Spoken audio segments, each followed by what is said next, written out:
നമസ്കാരം, മറ്റൊരു വീഡിയോയിലേക്ക് എല്ലാവർക്കും സ്വാഗതം. ഇന്നത്തെ വീഡിയോയോടുകൂടി നമ്മൾ ഫോറക്സ് സീരീസിന്റെ മറ്റൊരു ഭാഗത്തേക്ക് കൂടി കടക്കുകയാണ്. ഏതാണ്? Commodity trading. കമ്മോഡിറ്റിയുടെ കാര്യവും ഈ ഫോറക്സ് സീരീസിലാണ് നമ്മൾ ഉൾപ്പെടുത്തുന്നത്.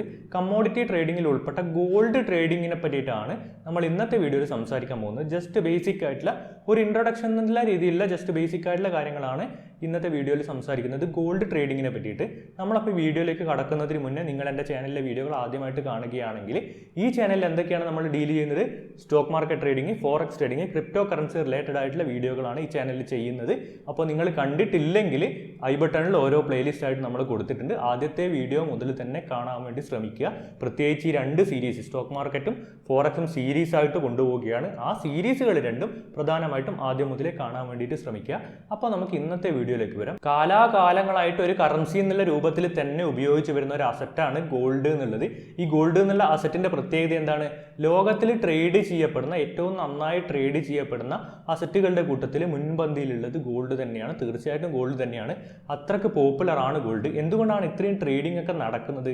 എന്തുകൊണ്ടാണ് ഇത്രയും ആൾക്കാർ ഗോൾഡിൽ ട്രേഡ് ചെയ്യുന്നത്? അതിനുള്ള ഒരു കാരണം എന്താണ്? ഹൈ പ്രോഫിറ്റ് ആണ്. ഗോൾഡ് ട്രേഡിങ്ങിലെ ഒന്നാമത്തെ കാരണം ഹൈ പ്രോഫിറ്റ് ആണ്. അതിന് കണക്കായിട്ട് റിസ്ക്കും ഉണ്ട്. നമ്മൾ ഹൈ പ്രോഫിറ്റ് എന്ന് പറയുമ്പോൾ അതിന് കണക്കായിട്ട് റിസ്ക്കും അവിടെ വരുന്നുണ്ട്. ഹൈ പ്രോഫിറ്റ് ആണ്. മാത്രമല്ല അതിൻ്റെ ട്രെൻഡിങ് കേപ്പബിലിറ്റി ആണ്. നല്ല ട്രെൻഡിങ് കേപ്പബിലിറ്റി ഉള്ള ഒരു ഇൻസ്ട്രുമെന്റ് ആണ് ഗോൾഡ് എന്ന് പറയുന്നത്. ഗോൾഡിൽ അപ്പോൾ നമുക്ക് പലതരത്തിൽ നമുക്ക് ഇൻവെസ്റ്റ് ആയിക്കോട്ടെ, ട്രേഡ് ആയിക്കോട്ടെ, നമുക്ക് പലതരത്തിൽ ചെയ്യാം. ETF വഴി ചെയ്യാം, ഫിസിക്കൽ ഗോൾഡ് വഴി ചെയ്യാം, അല്ലെങ്കിൽ നമുക്ക് ഫോറക്സ് ഉപയോഗിക്കാം. അത്തരത്തിൽ പലതരത്തിൽ ഗോൾഡിൽ നമുക്ക് ട്രേഡ് ചെയ്യാം. ഗോൾഡ് ട്രേഡിങ്ങിലേക്ക് കടക്കുന്നതിന് മുന്നേ നിങ്ങൾ ഗോൾഡിന്റെ കുറച്ച് ബേസിക് ആയിട്ടുള്ള കാര്യങ്ങൾ മനസ്സിലാക്കേണ്ടതുണ്ട്. അതിനു വേണ്ടിയിട്ടാണ് ഈ വീഡിയോ. അതാണ് നമ്മൾ ഈ വീഡിയോയിൽ സംസാരിക്കാൻ പോകുന്നത്. എന്തൊക്കെയാണ് ആ കാര്യങ്ങൾ? എപ്പോഴാണ് കൂടുതൽ ഗോൾഡിലേക്ക് ഇൻവെസ്റ്റ്മെന്റ് വരുന്നത്? ഏത് സാഹചര്യത്തിലാണ്? മാർക്കറ്റിൽ ഒരു അനിശ്ചിതാവസ്ഥ, ഒരു അൺസർട്ടനിറ്റി, അത്തരത്തിലുള്ള കാര്യങ്ങൾ സംഭവിക്കുമ്പോഴാണ് ഗോൾഡിലേക്ക് കൂടുതൽ ഇൻവെസ്റ്റ്മെന്റ് വരുന്നത്. ഉദാഹരണത്തിന് നമ്മളെ മാർക്കറ്റ് ക്രാഷുകൾ, US-ലും ഇന്ത്യയിലൊക്കെ ഉണ്ടാകുന്ന മാർക്കറ്റ് ക്രാഷുകൾ, അതുപോലെ തന്നെ പാൻഡമിക്കുകൾ, നമ്മൾ കൊറോണ പോലെയുള്ള അത്തരത്തിൽ വലിയ പാൻഡമിക്കുകളൊക്കെ വരുമ്പോഴാണ് ആളുകൾ കൂട്ടത്തോടെ ഇത്തരത്തിലുള്ള ഗോൾഡ് പോലെയുള്ള ഇൻസ്ട്രുമെന്റ്സിലേക്ക് വരുന്നത്. അപ്പോൾ അത്തരം സാഹചര്യങ്ങളിൽ ഗോൾഡിന് നല്ല മൂവ്മെന്റ് ഉണ്ടായിരിക്കും. എത്ര സാഹചര്യങ്ങളിൽ? അൺസർട്ടനിറ്റി ഉണ്ടാകുമ്പോൾ, മാർക്കറ്റിൽ അൺസർട്ടനിറ്റി ഉണ്ടാകുമ്പോൾ ഗോൾഡിന് നല്ല മൂവ്മെന്റ് ഉണ്ടാകും. അതുപോലെ തന്നെ നിങ്ങൾ മനസ്സിലാക്കുക, നല്ല സ്റ്റോക്കുകൾ, നിങ്ങളിപ്പോൾ ഇൻവെസ്റ്റ് ചെയ്യുന്ന പല നല്ല സ്റ്റോക്കുകൾ ഉണ്ടായിരിക്കും. അത്തരത്തിലുള്ള നല്ല സ്റ്റോക്കുകൾ നല്ല രീതിയിൽ പെർഫോം ചെയ്യുന്നുണ്ടെങ്കിൽ, പല നല്ല സ്റ്റോക്കുകളും നല്ല രീതിയിൽ പെർഫോം ചെയ്യുന്നുണ്ടെങ്കിൽ ഗോൾഡ് നേരെ തിരിച്ച് അത്ര നന്നായിട്ട് പെർഫോം ചെയ്യണമെന്നില്ല. അപ്പോൾ ഗോൾഡ് എപ്പോഴാണ് നന്നായിട്ട് പെർഫോം ചെയ്യുക? ബാക്കി ഒന്നും അത്ര നന്നായിട്ട് പെർഫോം ചെയ്യുന്നില്ല. ആ ഒരു സ്ഥിതിയിൽ മാർക്കറ്റിൽ അൺസർട്ടനിറ്റി ഒക്കെ ഉണ്ടാകുമ്പോൾ അത്തരം അവസ്ഥകളിൽ ഏറ്റവും നല്ല ഇൻസ്ട്രുമെന്റ് ഏതാണ്? നിങ്ങൾക്ക് ഗോൾഡ് എന്ന് പറയുന്നതാണ്.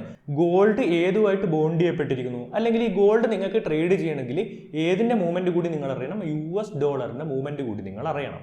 അതായത് US ഡോളറിന് നല്ല മാർക്കറ്റ് ആണെങ്കിൽ, US ഡോളറിന് നല്ല മൂവ്മെന്റ് കിട്ടുന്ന മാർക്കറ്റ് ആണെങ്കിൽ, US ഡോളറിന് പോസിറ്റീവ് ആണ് മാർക്കറ്റിലെ കാര്യങ്ങളൊക്കെ എങ്കിൽ ഗോൾഡിന് അതെന്താണ്? മിക്ക കേസിലും ഗോൾഡിന് അത് നെഗറ്റീവ് ആയിരിക്കും.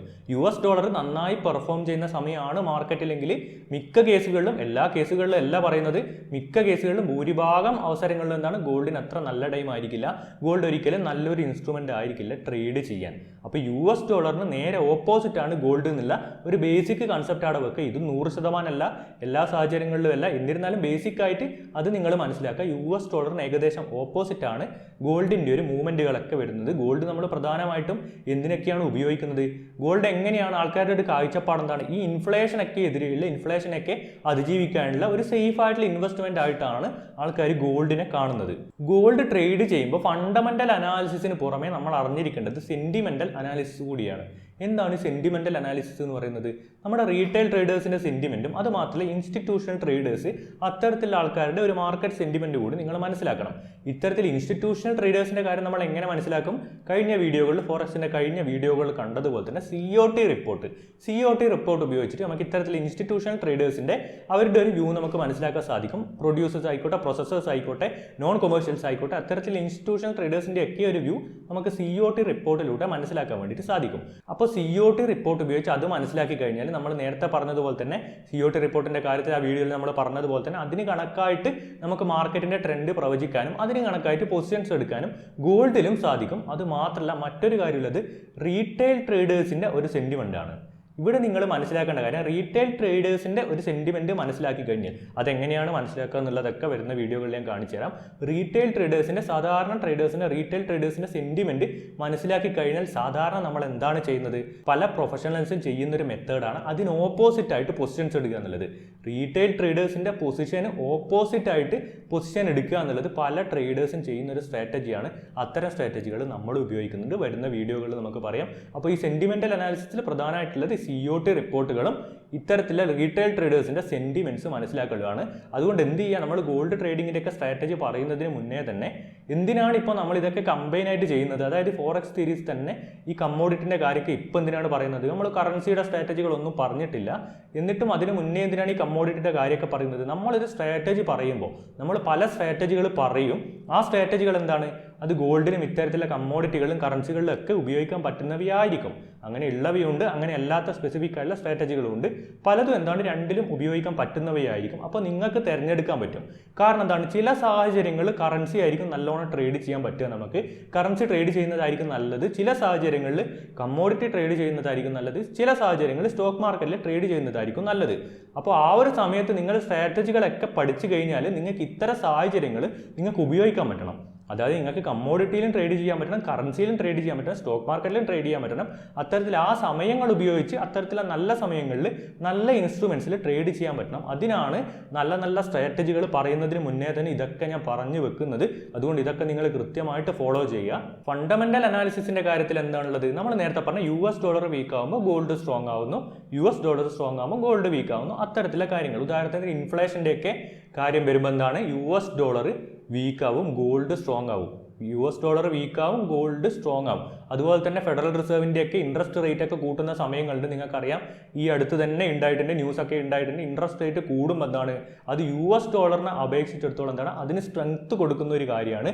അതുകൊണ്ട് തന്നെ ആ കാര്യം എന്താണ്? ഗോൾഡ് വീക്ക് ആവാനുള്ള ഒരു കാരണം കൂടിയാണ്. US ഡോളർ അവിടെ എന്താകും? സ്ട്രെങ്തൻ ചെയ്യും, ഗോൾഡ് എന്താകും? വീക്ക് ആവും. ഇത്തരം സാഹചര്യങ്ങളിൽ ഇൻട്രസ്റ്റ് റേറ്റ് ഒക്കെ വർദ്ധിപ്പിക്കുന്ന ഇത്തരം സാഹചര്യങ്ങൾ ഗോൾഡിന് നെഗറ്റീവ് ഇമ്പാക്റ്റ് ആണ് ഉണ്ടാക്കുന്നത് എന്ന് നിങ്ങൾ മനസ്സിലാക്കി വെക്കുക. ഇത്തരം കാര്യങ്ങളാണ് നമ്മുടെ ഫണ്ടമെന്റൽ അനാലിസിസിൽ ഉൾപ്പെടുന്നത്. നേരത്തെ പറഞ്ഞതുപോലെ തന്നെ ഗ്ലോബൽ ഔട്ട്ലുക്ക് പോസിറ്റീവ് ആണെങ്കിൽ, അതായത് ബാക്കി ലോകത്ത് നടക്കുന്ന കാര്യങ്ങളൊക്കെ മാർക്കറ്റിന് പോസിറ്റീവായിട്ടുള്ള കാര്യങ്ങളാണെങ്കിൽ, അതായത് ഇത്തരത്തിലുള്ള പാൻഡമിക്കുകൾ ഇതൊന്നുമില്ല, മാർക്കറ്റിനെ പോസിറ്റീവായിട്ട് മൂവ്മെന്റിലേക്ക് കൊണ്ടുപോകാനുള്ള കാര്യങ്ങളാണ്. ഗ്ലോബൽ ഔട്ട്ലുക്ക് ഒക്കെ പോസിറ്റീവ് ആണെങ്കിൽ ഗോൾഡിന് എന്താണത്?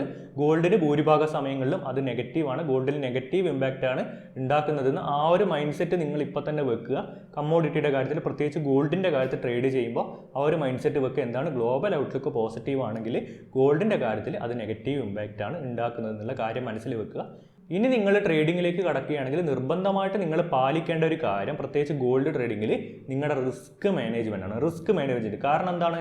ബാക്കിയുള്ളതിനെ സംബന്ധിച്ചിടത്തോളം ഗോൾഡ് എന്താണ്? ഭയങ്കര വോളട്ടൈൽ ആയിട്ടുള്ള ഒരു ഇൻസ്ട്രുമെൻ്റ് ആണ്. പ്രത്യേകിച്ച് മാർജിൻ ട്രേഡിംഗ് ഒക്കെ ചെയ്യുമ്പോൾ, മാർജിനൊക്കെ യൂസ് ചെയ്ത് നമ്മൾ ട്രേഡ് ചെയ്യുമ്പോൾ വളരെ വലിയ ലോസുകൾ ഉണ്ടാവാനുള്ള സാധ്യതയുണ്ട്. അതുകൊണ്ട് തന്നെയാണ് ഗോൾഡിനെ മാർക്കറ്റിൽ നമ്മൾ എന്ത് പറയുന്നു? നമ്പർ 1 അക്കൗണ്ട് ബ്ലോവർ ആണെന്ന് പറയും.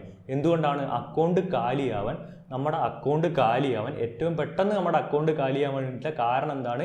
ഗോൾഡിൽ ട്രേഡ് ചെയ്യുന്നുണ്ട് എന്നുള്ളതാണ്. എന്തുകൊണ്ടാണ് ഇങ്ങനെ പറയുന്നത്? കാരണം അത്രയും റിസ്ക് ആണ്.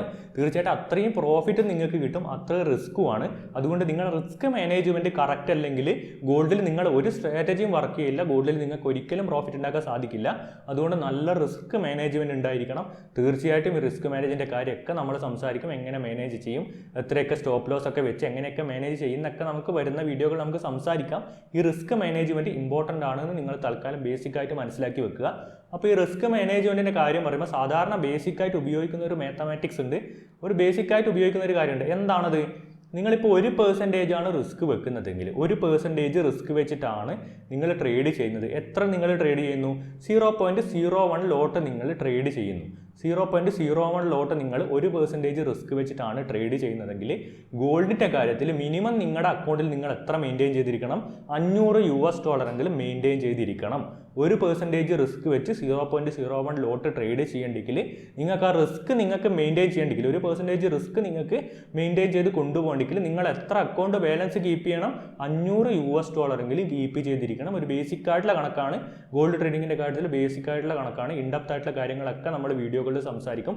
ബേസിക് ആയിട്ടുള്ള ഈ ഒരു കണക്ക് മനസ്സിലാക്കുക. നിങ്ങൾക്ക് ഏകദേശ ധാരണ കിട്ടാനാണ് എത്രയൊക്കെ വേണം, എത്രയൊക്കെ റിസ്ക് വെച്ചിട്ട് എത്രയൊക്കെ അക്കൗണ്ടിൽ വേണമെന്ന് നിങ്ങൾക്ക് ഏകദേശ ഒരു ധാരണ കിട്ടാൻ വേണ്ടിയിട്ട് പറഞ്ഞതാണ്.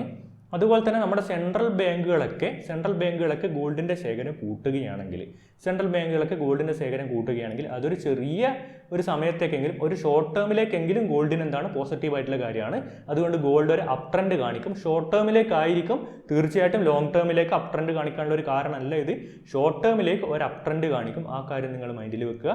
ഗോൾഡിൻ്റെ മൂവ്മെൻറ്റ് പ്രെഡിക്റ്റ് ചെയ്യാൻ വേണ്ടിയിട്ട് നമ്മൾ ഉപയോഗിക്കുന്ന മറ്റ് ഡാറ്റകളുണ്ട്. ഗോൾഡിൻ്റെ മൈനിങ്, അതിൻ്റെ ട്രാൻസ്പോർട്ടേഷനൊക്കെ നടക്കുന്നുണ്ട്. അത്തരത്തിൽ ഫിസിക്കൽ ഗോൾഡിൻ്റെ ട്രാൻസ്പോർട്ടേഷനൊക്കെ നടക്കുന്നുണ്ട്. ഇതൊക്കെ ആക്ച്വലി ബാധിക്കുന്നുണ്ട്, മാർക്കറ്റിനെ ബാധിക്കുന്നുണ്ട്. ഗോൾഡിൻ്റെ മൈനിങ്, ട്രാൻസ്പോർട്ടേഷൻ, അത്തരത്തിലുള്ള കാര്യങ്ങളുണ്ട്. അതൊക്കെ പറയാം. നമ്മൾ പ്രൊഡ്യൂസേഴ്സിൻ്റെയും പ്രൊസസ്സേഴ്സിൻ്റെയും കാര്യം സംസാരിക്കുമ്പോൾ ഇതൊക്കെ നമുക്ക് സംസാരിക്കാം. ഇത്തരം കാര്യങ്ങളുണ്ട്. അതിന് പുറമേ എന്താണ്, ഇത്തരത്തിലുള്ള സ്റ്റോക്കുകളുണ്ട്. ഈ ഗോൾഡ് മൈനിങ്ങും ഇത്തരത്തിലേക്ക് റിലേറ്റഡ് ആയിട്ടുള്ള ചില കമ്പനികളുടെ സ്റ്റോക്കുകളുണ്ട്. ആ സ്റ്റോക്കിൻ്റെ മൂവ്മെൻറ്റ് എന്താണ്, ഗോൾഡിൻ്റെ മാർക്കറ്റിനെ സാരമായിട്ട് ബാധിക്കുന്നുണ്ട്. ആ സ്റ്റോക്കിൻ്റെ മൂവ്മെൻറ്റ് വെച്ചിട്ടും നമുക്ക് ഗോൾഡിൻ്റെ മാർക്കറ്റിനെ വിലയിരുത്താൻ വേണ്ടിയിട്ട് സാധിക്കും. അപ്പോൾ ഇത് എന്ന് പറയുന്നത് ഇത്രയും നമ്മൾ കാര്യങ്ങൾ പറഞ്ഞത് ജസ്റ്റ് ബേസിക് ആയിട്ട് ഗോൾഡ് ട്രേഡിലേക്ക് കടക്കുന്നതിന് മുന്നേ ഗോൾഡിനെ പറ്റി നിങ്ങൾ മനസ്സിലാക്കിയിരിക്കേണ്ട കാര്യങ്ങളാണ്. ഈ വീഡിയോ ഇഷ്ടമായെങ്കിൽ തീർച്ചയായിട്ടും ലൈക്ക് ചെയ്യുക, ഷെയർ ചെയ്യുക. ചാനൽ സബ്സ്ക്രൈബ് ചെയ്യാത്തവരുണ്ടെങ്കിൽ ഉടൻ തന്നെ ചാനൽ സബ്സ്ക്രൈബ് ചെയ്യുക. അടുത്തുള്ള ബെൽ ബട്ടണും കൂടി അണേബിൾ ചെയ്താൽ ഇതുപോലെയുള്ള ഉപകാരപ്രദമായ വീഡിയോകൾ അപ്ലോഡ് ചെയ്യുമ്പോൾ തന്നെ നിങ്ങൾക്ക് നോട്ടിഫിക്കേഷനായിട്ട് ലഭിക്കുന്നതായിരിക്കും. മറ്റൊരു വീഡിയോയിൽ കാണാം. എല്ലാവർക്കും നന്ദി.